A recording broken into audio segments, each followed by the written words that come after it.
Welcome back to the PloughCast. This is episode 1 of the series covering the latest issue of Plough, Made Perfect on Ability and Disability. I'm Peter Mommsen, Editor-in-Chief of Plough. And I'm Susannah Black, Senior Editor at Plough Quarterly. This is the episode where we kick it all off. We'll be talking about Pete's lead editorial, and then we'll be welcoming Plough author Victoria Reynolds Farmer to talk about her piece, Mary's Song, covering disability and motherhood.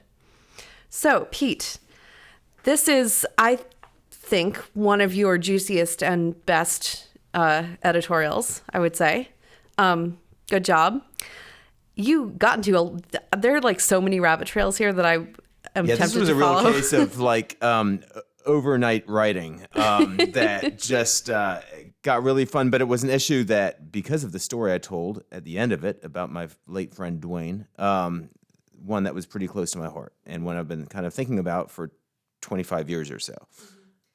Dwayne's story actually was essentially my introduction to both the world of the Bruderhof and the world of Plough Quarterly, because Maureen, one of our coworkers here, Dwayne was her brother, and she wrote a piece about his life and death, which was, I think, the first big piece that I edited for Plough. Right, The Teacher Who Never Spoke, one of my favorite pieces that we've ever published. And Dwayne, to tell everyone who he was a man with a profound disability, never spoke, never walked, never talked, required 24/7 care, and yet had an enormous impact on many in my community and Maureen's family, and on dozens of young men, one of whom was myself, who had the privilege of caring for him. I feel as though Dwayne's story is a kind of window into both the specific issues that we get into in this issue of the magazine, and also into what it means to be human beings in community and Christians who are seeking to live out our faith in the most practical possible ways. Because Dwayne's story doesn't allow you to flinch at anything that has to do with what we're called to do as Christians and what we're called to do as human beings. There's no way that you can look at Dwayne and see his life as a meritocratic success. And there's no way that you can look at Dwayne and see his life as anything other than deeply valued by God. No, that's exactly it. And to me, getting to know Dwayne and, just to be a little autobiographical here, I got to know Dwayne when I was 25 years old. He was 21. I had finished college 3-4 years earlier, and then eventually become a member of the Bruderhof, and then kind of fallen flat on my face in a bunch of ways, and was looking for, an opportunity to kind of restart, regroup, also find my faith again. And one of the pastors in our community suggested, hey, Dwayne is 21.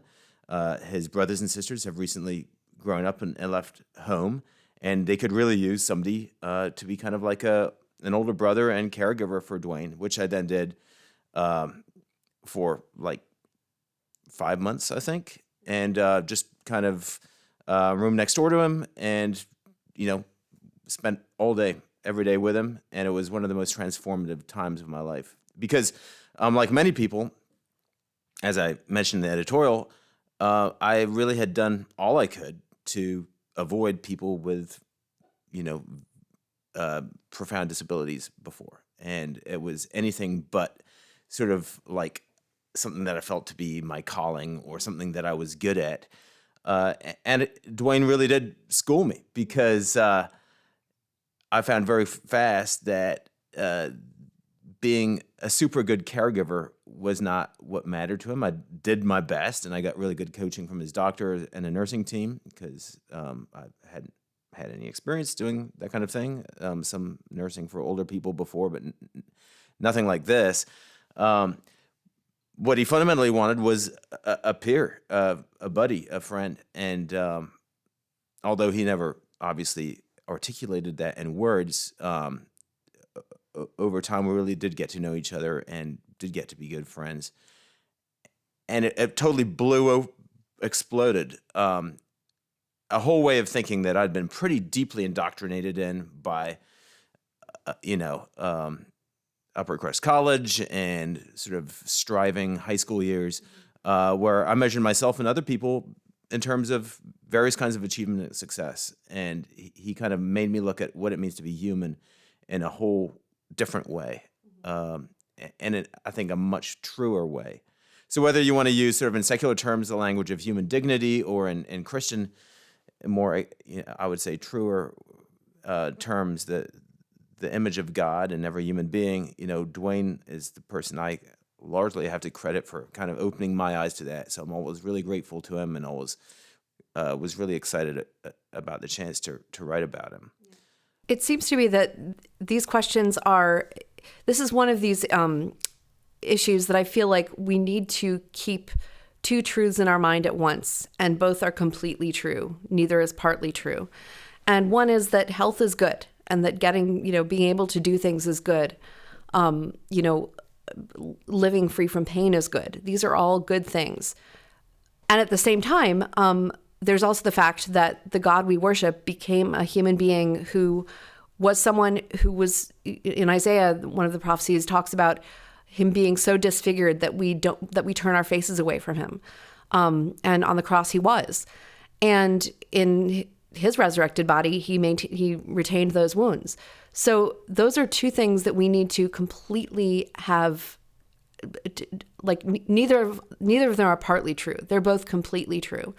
And it seems to me that people like Dwayne, people from whom we're tempted to turn our eyes away because they make us uncomfortable, because they show us our own weakness, because they make demands on us by their very existence, we see the image of Christ in them in a very particular way, in a very powerful way. I wonder, how in your life have you sort of wrestled through that tension between those two truths? Well, I certainly don't claim any special insights here, but I start off the editorial actually with a bit of U.S. history, which I found both horrifying and fascinating. And I happened onto it through an article by Susan Murray Schweik, who then also, I've discovered, wrote a whole book on the ugly laws, this horrific spate of municipal ordinances in the U.S., primarily in the Midwest and the West Coast, but also they were proposed in New York City, although they were never passed, which essentially criminalized people with visible disabilities from appearing in public spaces. Is in a way an oddity of U.S. history, although these laws have their analogs in other cultures. But for instance, San Francisco was the first one to pass it in 1867. It banned any person, I quote, who was diseased, maimed, mutilated, or deformed in any way so as to be an unsightly or disgusting object to expose himself to public view. You just mentioned Isaiah's words, which Christians interpret as referring to Jesus, about how he was despised and rejected, man of sorrows, acquainted with grief. We hid ourselves from him, we esteemed him not. There's something deeply anti-human in the thinking that went behind these ugly laws, which were only, the last one was only repealed in 1974, although they were spottily enforced. There's something also deeply anti-Christian in those ugly laws. And yet they correspond to something that, is pretty common, human reaction. And so that kind of got me thinking, what is it about, the sight of people who have disabilities, who have impairments, that makes people so uncomfortable that they would go to the extent of banning them from public space? And of course, there's this long history, as disability justice advocates have pointed out, going back, of course, to the ancient world, where infants with disabilities were liable to be exposed. A practice that actually was only fully ended, when Christianity became the dominant religion in the Roman Empire, up till, most infamously, the Nazis' campaign, the Aktion Vier campaign of extermination against people with mental and physical disabilities. All of them with the same sort of impulse that we need to clear away, we need to push aside, we need to get out of here either by killing or by marginalizing or by institutionalizing people who make us feel uncomfortable. In the words of the Ugly Law again, unsightly or disgusting object, right? There's this aesthetic language there. And so, you were asking, well, how does that play in with our sort of natural desire for health, for strength? Our wish of most parents for their kids that they do grow up to flourish, right, in body and mind. I can't unravel that, but I do think we have to be able to bear in mind, and this is in Christian terms, both the Christ who suffered, who was deformed, who was disfigured, and the Christ who rose again in glory. I was recently,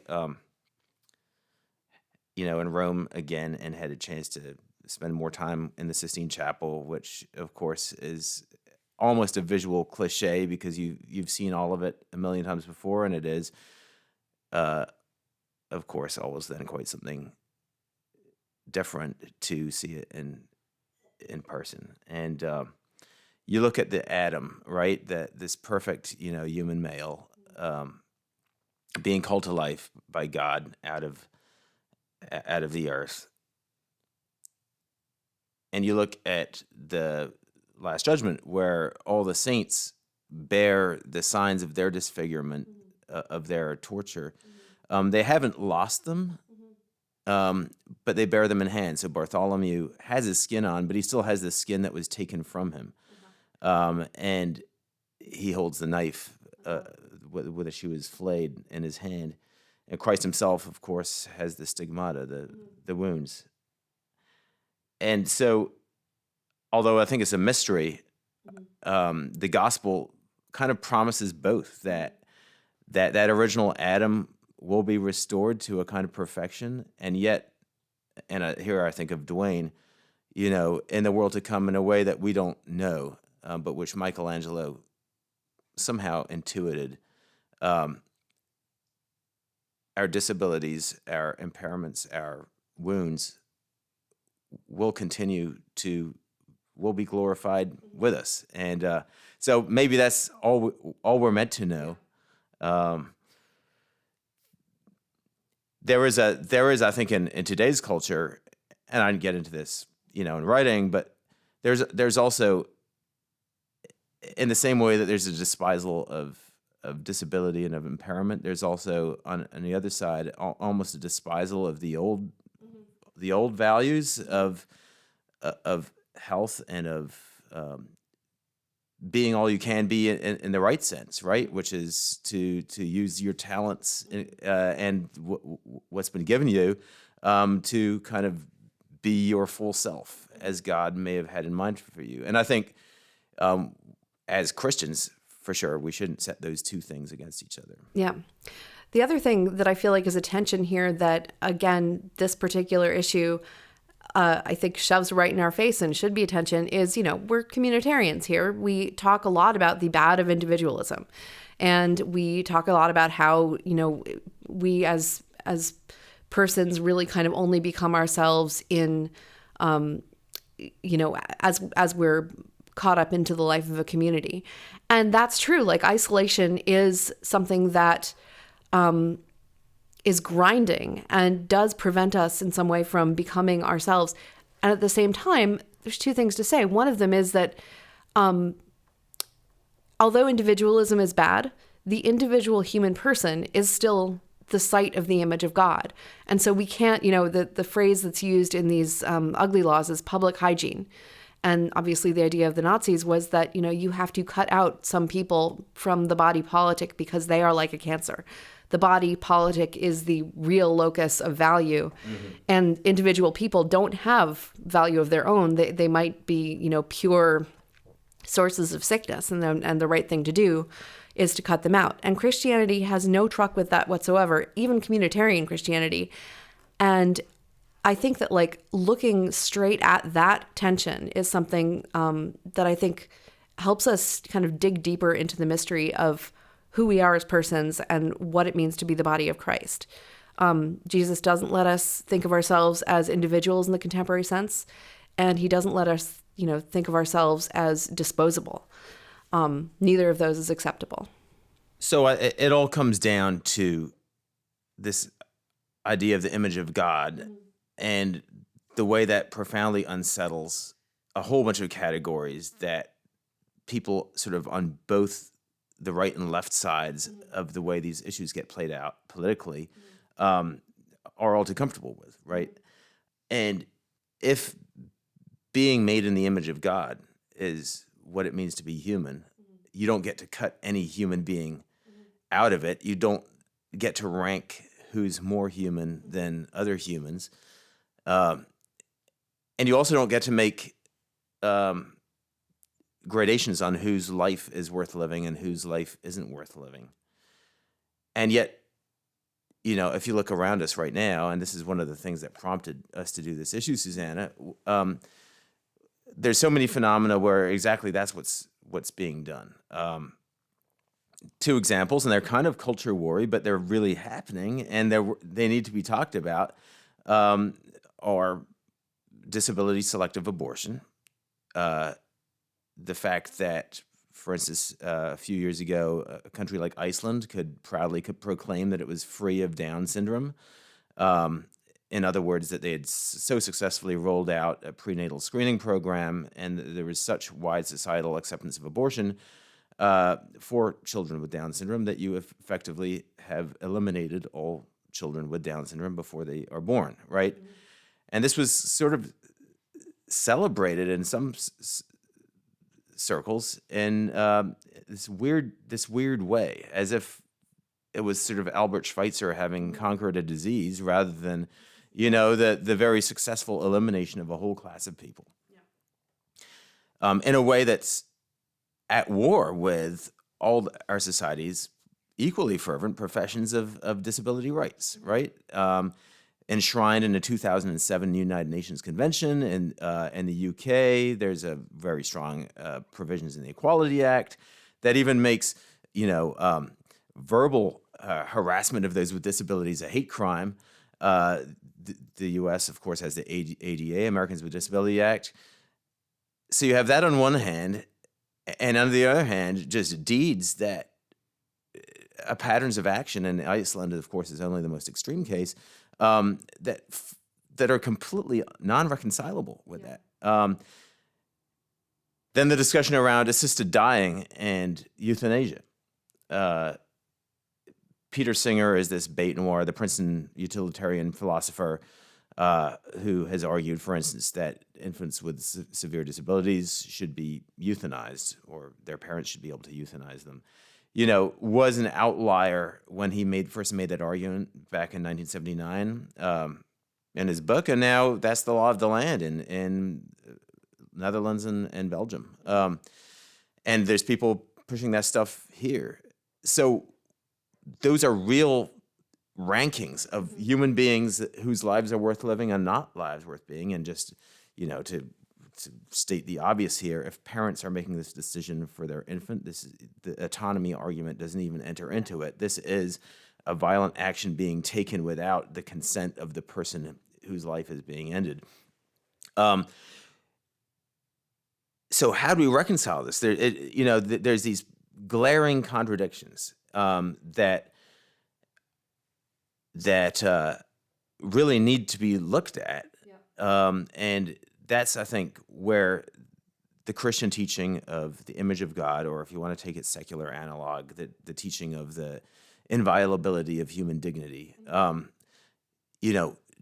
that's something that we should all be talking about and thinking about a lot more. So it's not just about this niche group of people who have disabilities or have disabilities in their families or are disability advocates, as some might think. The more I got into this issue, and I know you and I talked about it as we put it together, the more I realized this is just fundamentally about what it means being human beings with bodies, with abilities and disabilities, because all of us have those to various degrees. Yeah. I mean, the other aspect of this is that the more you there are so many parts of this that are just, it does not allow you to flinch away from the most interesting questions. And when you first brought up the possibility of doing this issue, I kind of thought, like, well, that's kind of niche. Like, but this, yeah, I guess like the Bruderhof have this rift in equipment sort of business, which is, makes gait trainers and other kinds of equipment for kids to help them with physical disabilities, to help them participate more fully in their friend group and life. So it's something that, like, yeah, I guess I can see why the Bruderhof cares about this, but still, like, a whole issue on disability. And the more we got into this, the more I realized, the idea that the disabled are this small fraction of the human race is completely bizarre. And one of the things that, being around the Bruderhof makes you realize, I remember thinking about this over our writers' weekend, is that the fraction of the human race that is like between the ages of 18 and 65 and able-bodied, like fully able-bodied, is like, that's not, that's like maybe a third of people, half of people. Like, there's most of us everyone at one point in our lives is going to be on either side of that. And so the idea that, like, this is a niche thing is bizarre. And it's also not niche because it just gets right to the central questions of what it means to be a human being. And it totally strips away any possibility of, I think that the secular dignitarian account doesn't really begin to account for what we, instinctively know through our consciences and what we can sort of reason out as we start to think about this stuff more carefully. For example, the idea that, our dignity lies in our agency and our ability to make choices, and therefore assisted suicide, if you're choosing to do it, is something that you ought to be able to choose to do, runs right up against the idea that, like, okay, if you're doing that, there's no way that you doing that does not have effects on other people who are in your same physical situation. So say you have some condition which you feel to be worthy of a death sentence on yourself, and you choose to, commit suicide, to do assisted suicide. You are then requiring that everyone else who has that same condition make a case for their own life. They now no longer have that kind of claim of, I'm a human being. I may not be in perfect health, but you're not allowed to ask me to end my life. They now have to make a case for themselves. Obviously there are parallels in prenatal testing, like when you and Wilma were having your first child. Right. So this was back, when we were having a first child, we were living in Germany, and, we just had our meeting with our midwife, and we were partway through the pregnancy, and she said, it's time for the Down syndrome test. And, we were nervous young parents. We hadn't really thought through pregnancy or Down syndrome or prenatal testing at all. And so we kind of asked her quite foolishly, really, okay, so what if the test comes back positive? And it was just one of those moments where, the truth of the matter kind of hits you, and particularly at a time when, you're so excited for this first baby whose first stirrings you're already feeling. The midwife, her eyes teared up, and it turned out she's a devout Catholic, although we hadn't known that. And she just kind of explained the obvious, that if there was a positive Down syndrome test, there's really only one medical procedure that would deal with it, which would be termination. And we then had to sign a waiver that we didn't want the test. And it's a perfect example of this kind of nudging, right? So a lot of this stuff is framed in the language of autonomy, but if you look at it, for both the assisted dying and for prenatal screening and abortion of those with chromosomal aberrations or other disabilities, there's big studies out there by the public health bodies, definitely for the prenatal testing, but I also found some stuff pointing that direction for the assisted dying, where these big public health systems realize that there's big savings to be made if you can nudge parents toward making decisions for death. And that is why, that is what justifies, certainly in socialized systems, the cost of the testing itself. And that is why, presumably, we had to sign this waiver because the German health system really wanted us to know and to decide that we were the kind of couple who either wanted a Down syndrome baby, if she would have turned out to be that, or wanted to, I guess, have made the decision not to have a test. And so having a Down syndrome child, as many have pointed out, stopped being a gift, something that a baby that arrived for you, and started being a choice.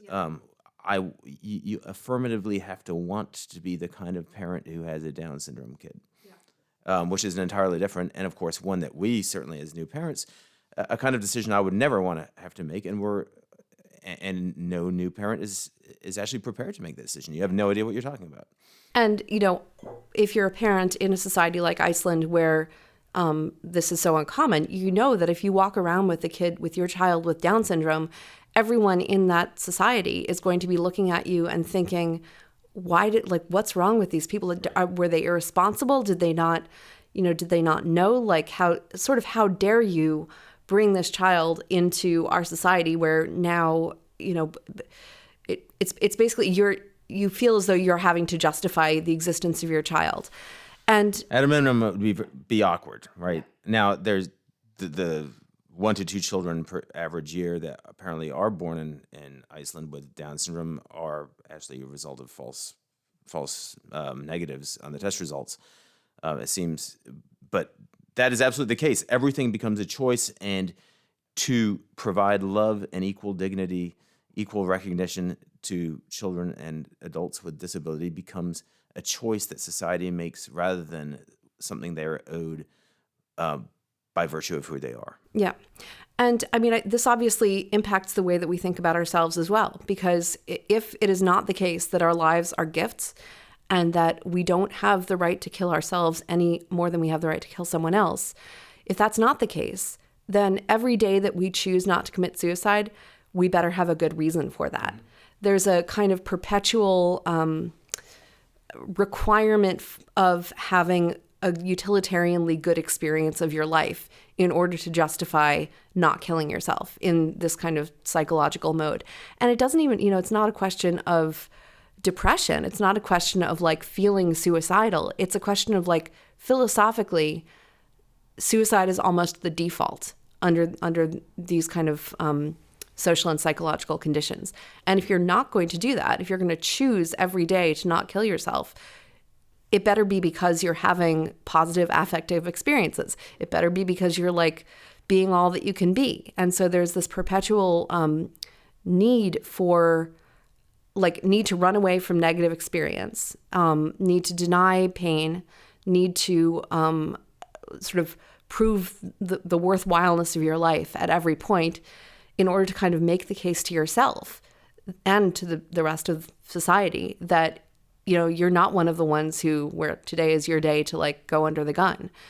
And this seems to me to be the most profound locus of de-Christianization right now. The way that we think about assisted dying seems to me to be right now, it's still thought to be, at least, by most people, especially by most people who are kind of boomer generation, it's still thought to be not normal to just off yourself at the end of your life in a way that, you choose and probably has some nice music playing.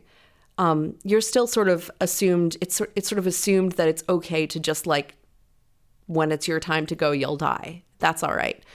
I'm not sure that that's going to be the case for future generations. I think that the idea of natural death might end up being one of these niche hippie things. Yeah, sort of almost anti-vaxxer. Yeah, it's crunchy granola. Oh, you're just gonna let yourself die? You're gonna just let it happen?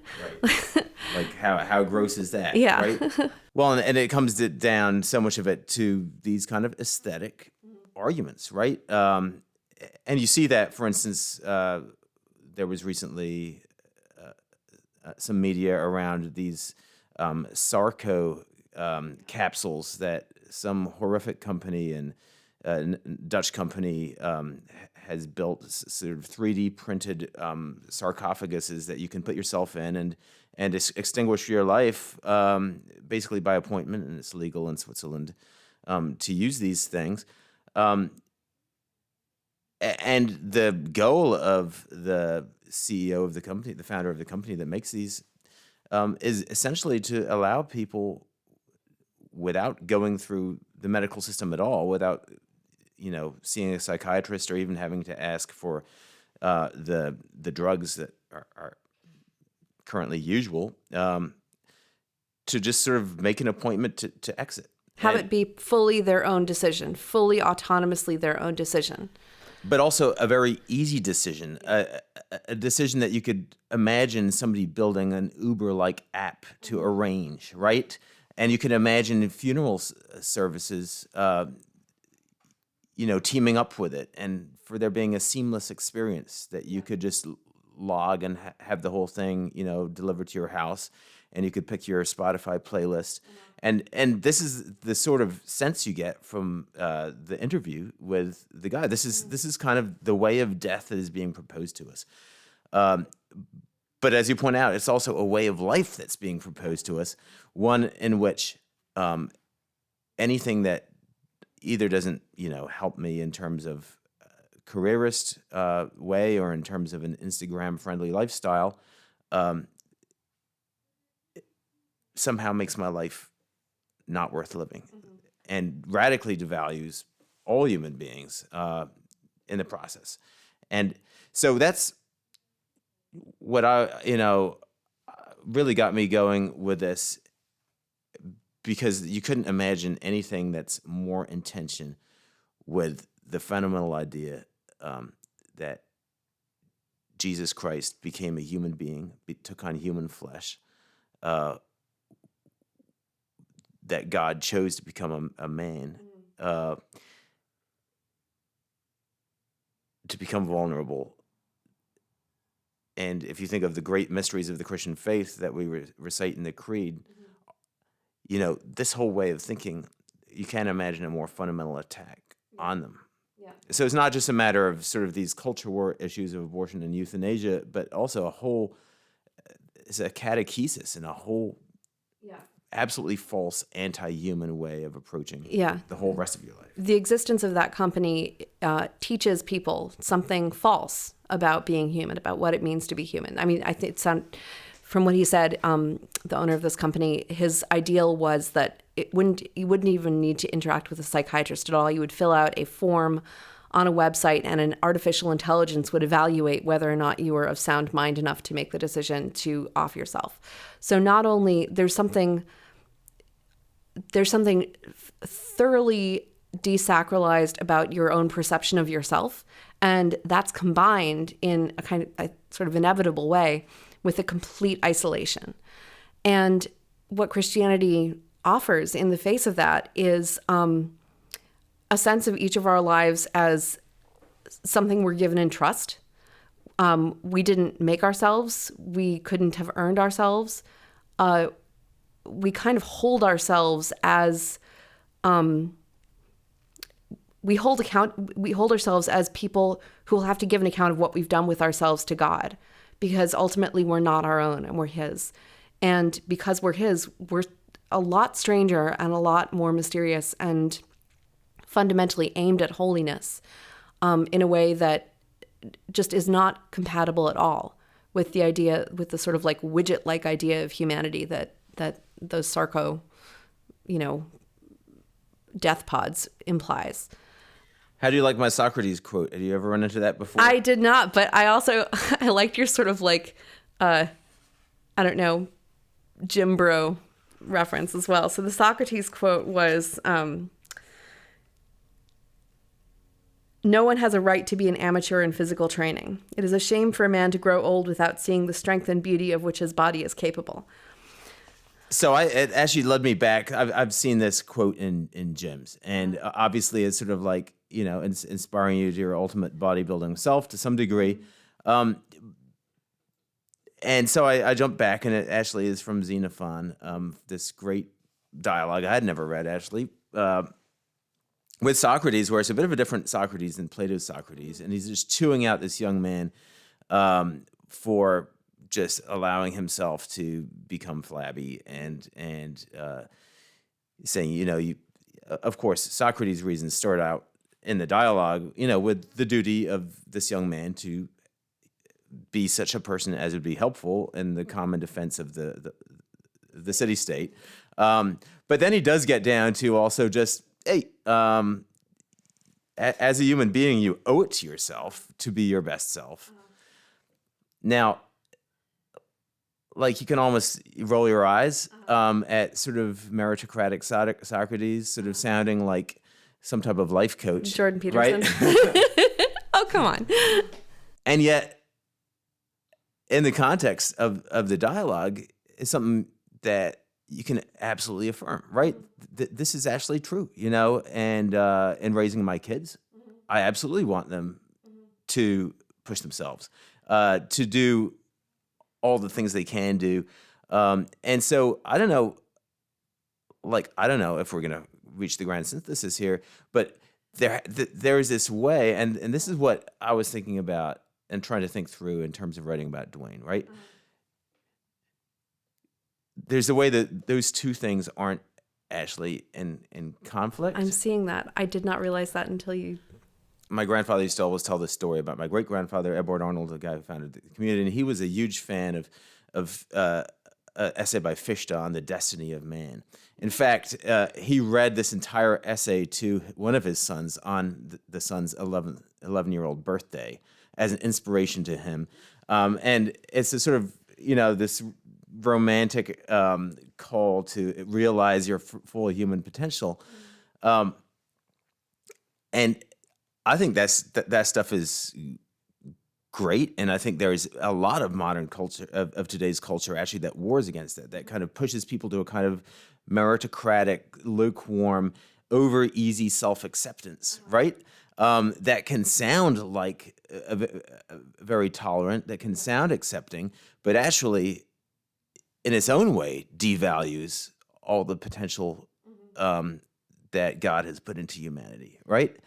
And yet, that can't slip into a valuing of people based on, how far towards Socrates' ideal. How swole they are. Yep. Yeah. I mean, I think that when you got me to reread that quote, as I was reading it, I was seeing how it was a fusion.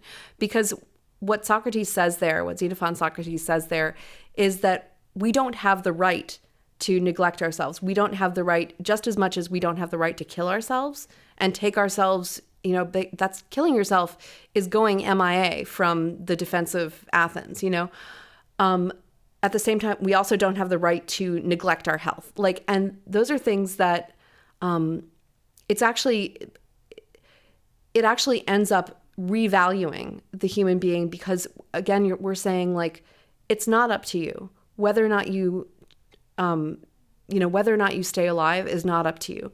Whether or not you seek your own actual real good, your actual eudaimonia, that's not up to you. You've got to do that, because seeking your own eudaimonia is fundamentally seeking Jesus. And it's fundamentally seeking to live in love with other people. And those are not optional extras for life. Those are, we have our marching orders. And part of our marching orders is to stay alive. Part of our marching orders is to treat ourselves, with a certain kind of respect. Part of our marching orders is even to use the talents that God's given us. Obviously, the parable of the talents, the way that we use the word talent is adopted from that. And part of our marching orders is to not abandon the community that God's put us in. And that does seem to me to be something that kind of is this almost reappropriation of those pre-Christian ideas of virtue back into something that's more holistic and more truly Christian. To be honest, it's like I'm deeply obsessed with this idea of the bastardized version of natural law that people on Twitter talk about called GNON. It's essentially natural law as in the survival of the fittest, or natural law as in, get swole and be healthy. And this whole Bronze Age. Our sort of, Twitter frog avy people who are very into this. And it's extremely wrong. This is not natural law as it's understood in Christian teaching. But there's also something that's not totally misguided about it, because it does have this sense of human excellence and strength as goods. And I think it's only in the context of, the religion of Jesus that those things can be recognized as goods without becoming poisoned, and without it starting to be implied that people who haven't achieved those things ought to be eliminated from the body politic. And I think what it comes down to is the fact that Christianity is a religion of hope. You end your essay with the idea of our lives being full of promise. And before, the New Jerusalem, before we see God face to face in heaven, we are only living on promises. Like none of us are as healthy as well as we could be, either physically or spiritually or morally. And even if we were, we all know how temporary that is. Yeah. And all of the goods that we have, even our, this is sort of St. Paul, this is St. Augustine, all of the goods that we have, even all the goods that we've been able to, bring out of ourselves through application or through training or whatever, the very sort of self-discipline that allows us to do that is also a gift. There's nothing that we have that's not a gift. And we all exist as terminal cases. We're all going to die. But receiving each day of life as a gift, with whatever quality of life is given to us in that day, is something that it's this sort of unity of duty and joy. Like, we have to do it. It's our duty. But it's only because it's a duty that we can, I think, fully enjoy our lives as well. Now we're at the part of this podcast where we get to welcome a guest, a Plough fellow traveler. Welcome, Victoria. Victoria Reynolds Farmer has a doctorate in English and Gender Studies from Florida State University. She currently works for a market research firm, and she helps to run the Christian Feminist podcast, which is one branch of the ever-expanding, world-dominating Christian humanist podcasting network, which is, I think, where I know you from, and also from Twitter. Yes, that's true. I am a proud member of the Christian Humanist Radio Network, and we are slowly taking over the world. It's great. So you've written for us before, and I think we had reached out to you to write this piece pretty early on. This was one of the first pieces that we talked about, actually, for this issue. Do you want to just sort of describe the piece and the whole process that you went through in writing it? Sure. First, I would just like to say thank you so much for asking me to contribute to this special issue. I feel like a lot of disability stories don't get to be told by disabled people themselves. There's a lot of framing around parents of children with disabilities and communal relationships, both of which are valuable, important things. And I think we'll probably talk more about sort of interrelatedness and community later. But because I think disabled people don't get a lot of opportunities to tell our own stories in our own voices, I was really honored that you guys reached out to me for this issue. So thanks for that. But the piece it's a lot of things, I guess. It is my attempt to reconcile my conversion to Catholicism and my desire to live out a more embodied theology with some struggles I've had surrounding my inability to have children as a disabled woman, which is a really complex situation. And even though I really wanted to write this piece, I didn't want to write this piece at all. I was really terrified to put something so scary and sorrowful and grief-filled out into the public. But because your team and your editors were so supportive of my previous piece, which was also very personal and scary, I felt like this was the right place for me to do that. So I wrote about those embodied theology experiences and decided to frame the piece around the phrases of the Hail Mary, because that prayer and the way I use it to connect to the people around me has been a really important part of my journey into Catholicism. You know, you talked a little bit about the first time that you prayed to Mary, or that you asked for Mary's intercession. Do you want to tell that story?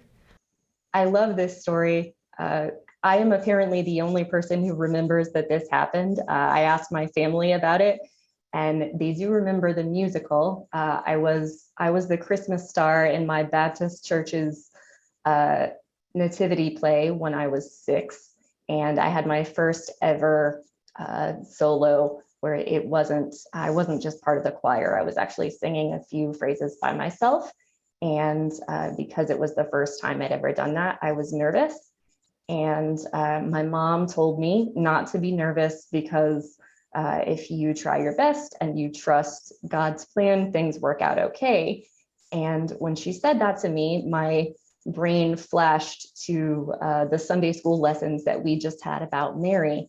And so while I don't think I thought of myself as praying to her at the time, because I didn't know as a very Baptist small child that was a thing that people could do.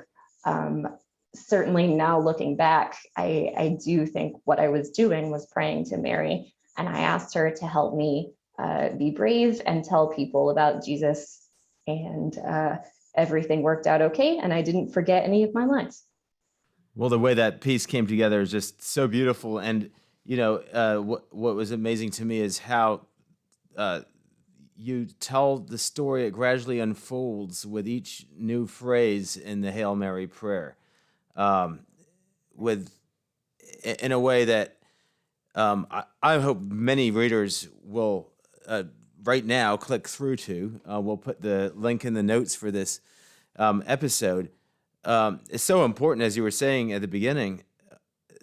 The voices of those who live with disability are often not heard. And for me, getting a chance to read this piece when it first came in, there were so many things I learned and understood for the first time about the story you told, coming to the end. I would love to hear just what are some of the things that you kind of hope that people coming new to disability who maybe haven't thought about it a lot before, what are some of the things that you hope they would walk away from this piece with? I would hope that people who aren't familiar with the way disabled people experience the world would broaden the voices that they listen to. Do you follow disabled activists on social media? Do you seek out pop culture that contains disability representation? If you count invisible and mental disabilities and physical disabilities, 20% of the US population is disabled in one way or another. That's a huge chunk of people. And I don't think that representation happens culturally or pop culturally. So seek out those voices. And secondly, and I think sort of related to that point, when they tell you how they experience the world, believe them. Part of your piece was sort of describing your own experience with disability, and you know, both as a child and as a young woman. Can you just let our readers know what that is? Like, where are you what is the place that you're speaking from? I have spastic diplegic cerebral palsy, which is a lot of large words that mean there is damage to the part of my brain that controls muscle strength and tightness. And essentially, in layman's terms, the muscles that control my legs are programmed backwards. They are tighter than they're supposed to be, and the synapses don't exactly work right. What that means practically is that I walk with an awkward gait and my hips over rotate. So that's cerebral palsy is a really common kind of catch-all diagnosis. And some people have muscles that are too tight, and some people that have the other kind that I don't have muscles that are too loose. You may have also seen people like that, but it is a very common diagnosis, and my case is milder than a lot of people's, but that's my sort of specific experience. And I should say, of course, disability is not a monolith. Cerebral palsy is not a monolith. These are my experiences.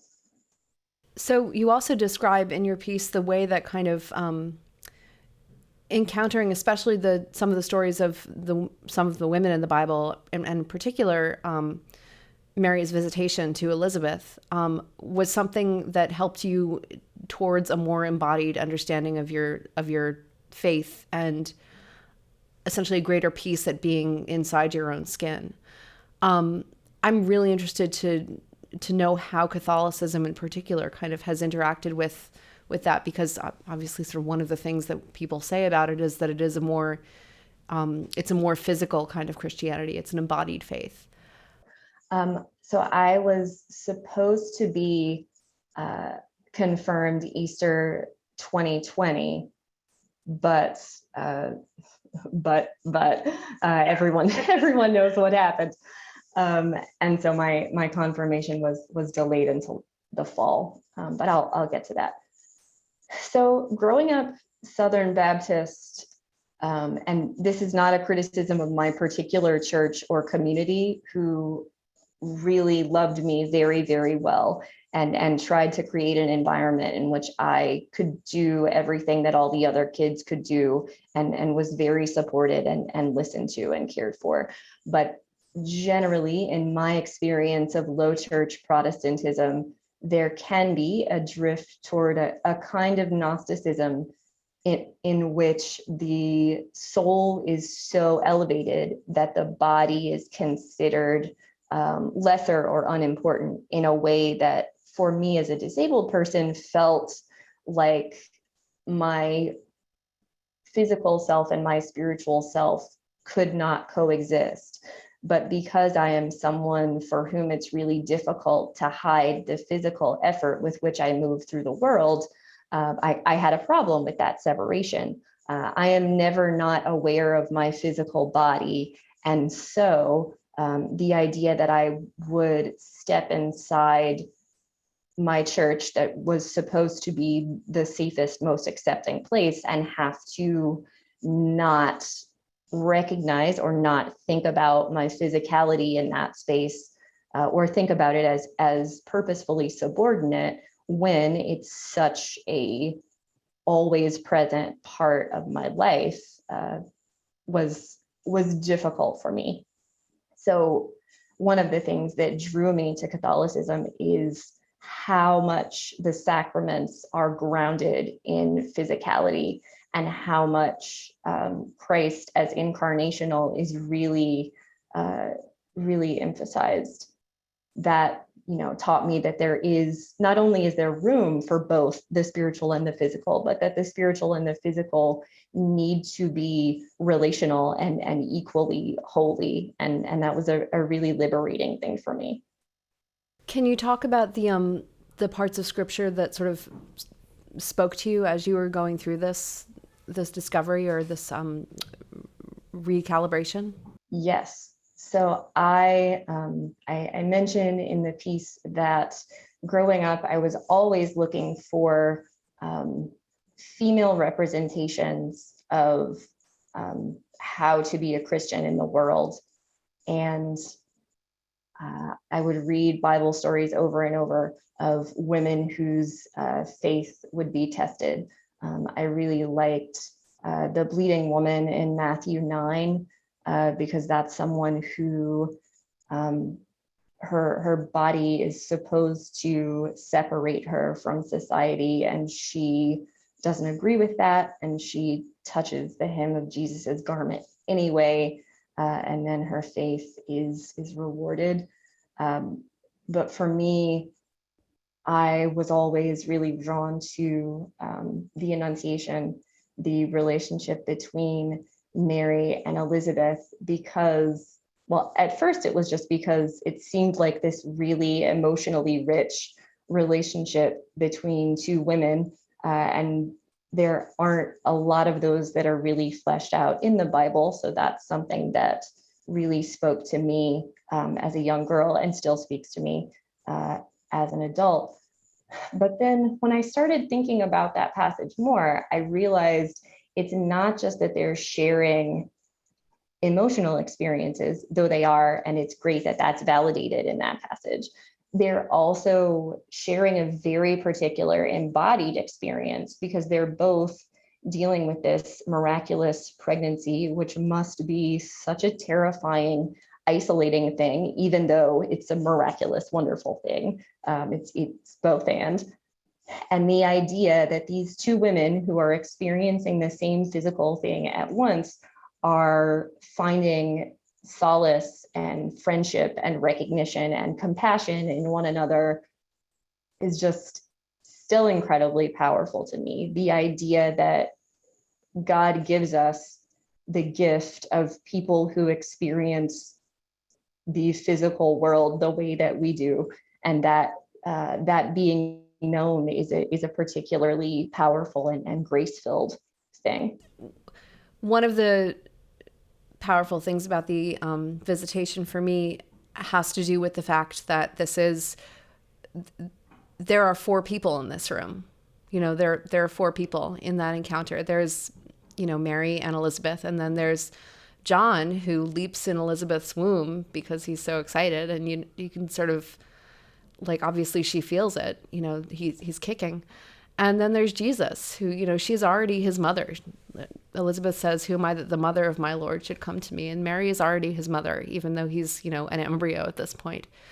And the idea that, like, the fetus John is worshiping the embryonic Christ is like, it turns your brain inside out, and it makes it does not leave much room for ambiguity about sort of the personhood of the unborn, at least, for Christians, I would think.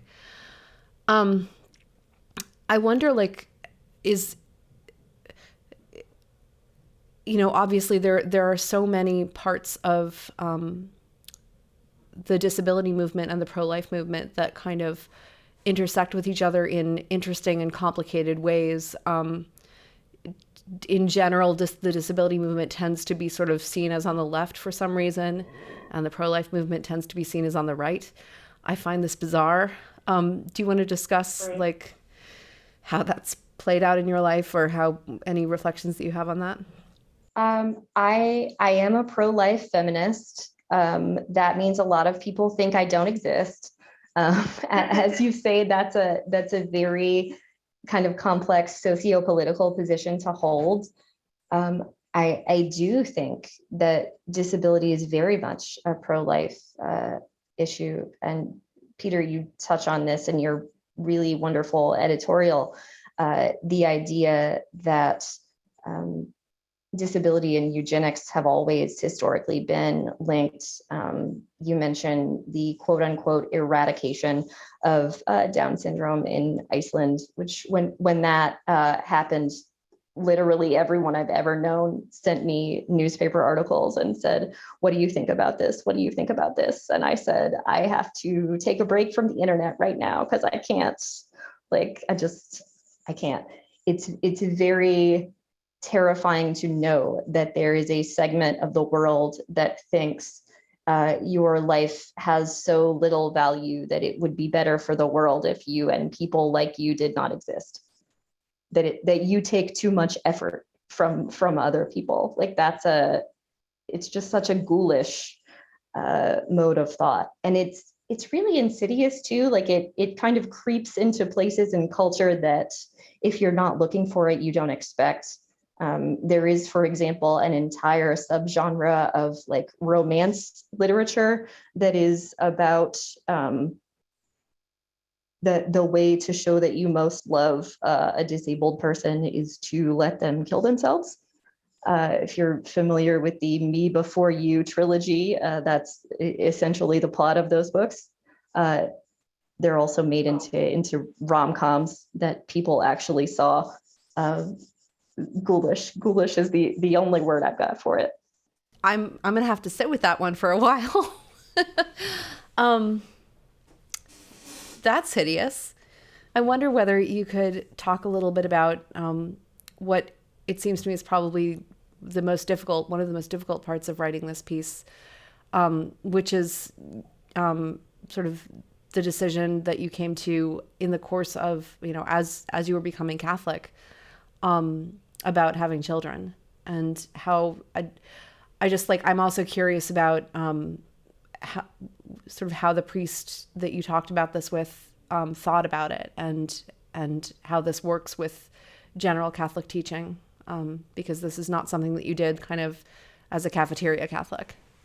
Well, my husband and I had a very serious conversation about when we were deciding to convert. We very early had so what does this mean for birth control conversation, because I was on hormonal birth control early in our marriage before we converted, at the advice of my doctors, primarily for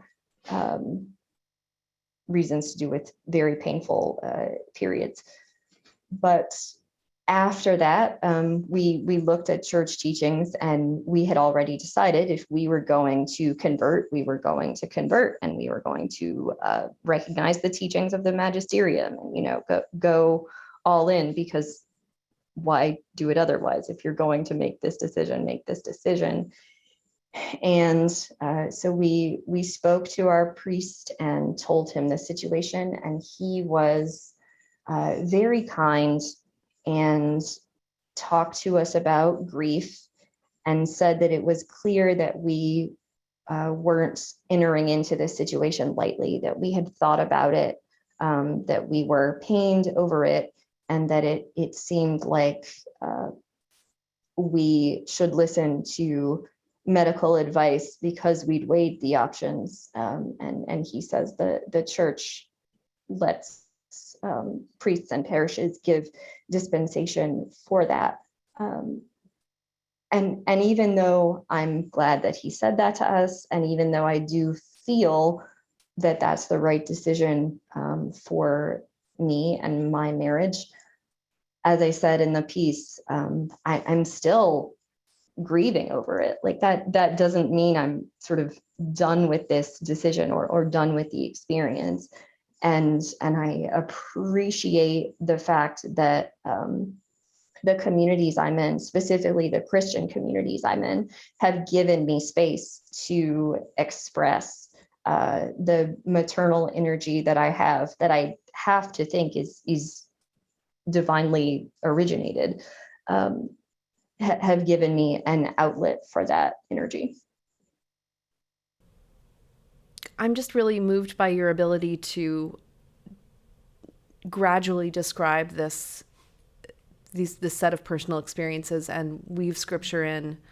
Again, I just would urge everyone who's listening or watching to read this piece. Victoria is a writer. This is a crafted piece, and it's a very well-crafted piece. It's in many ways the heart of this issue of Plough. And so thanks so much. It's been so great to talk with you, Victoria. I would also urge folks, if you get on our website, you can also read Victoria's earlier piece for us, which is revelatory in a different way. It's called The Effort and the Image, on seeing Susannah as the large bathers from a rented wheelchair. And it's another piece that I could promise you most of you have not read an essay like this before. So thanks so much for this conversation, and for wanting to share these very real, quite painful topics that go to the heart of what it means to be a human being in many ways. So thank you. Thanks so much for having me. I really enjoyed this conversation. Thanks for listening. Be sure to subscribe on iTunes or wherever you go for your podcasting consumption needs, and rate us. Give us 5 stars on iTunes. That helps us with visibility. We'll be back next week to talk with Amy Murphy of Rehumanize International and repeat PloughCast defender Ross Douthit.